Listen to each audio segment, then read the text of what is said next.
Siva, are you all right? I'm all right. நீ vomit பண்ணதா சொன்னாங்க. என்ன ப்ராப்ளம்? Nothing. உன்னை பார்த்தா ஃபீவர் இருக்கிற மாதிரி இருக்கு. இரு, ஹை ஃபீவரா இருக்கு. நீ கொஞ்சம் படுத்து ரெஸ்ட் எடு. ஃபீவர் குறையுதான்னு பார்ப்போம். இல்லைன்னா நான் மெடிசன் எடுத்துட்டு வரேன். நான் பார்த்துக்கிறேன். நீ இங்கிருந்து போ. நான் இருக்கிறதுனால உனக்கு என்ன பிரச்சனை? நான் கொஞ்சம் தனியா இருக்கணும். சரி, ஓகே. உனக்கு ஏதாவது வேணும்னா எனக்கு கால் பண்ணு, நான் வந்து பார்க்குறேன். நீ எங்கே தானே இருக்க போற? நான் நினைச்சதை சாதிக்காம விட மாட்டேன். டாக்டருக்கு போன் பண்ணி பார்ப்போம். ஹலோ. என்ன டாக்டர் இரும்புற? உடம்புக்கு என்னாச்சு? இல்ல ஒன்றும் இல்லை, லைட்டா சளி பிடிச்சிருச்சு, வேற ஒன்றும் இல்லை.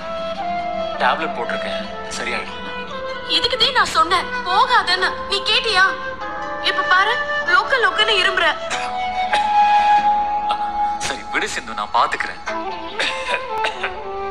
அன்னபூர்ணி பெரியம்மா எப்படி இருக்காங்க? அவங்க நல்லாதே இருக்காங்க. சரி, பெரியம்மாட்ட போன கொடு, நான் பேசுறேன். சரி.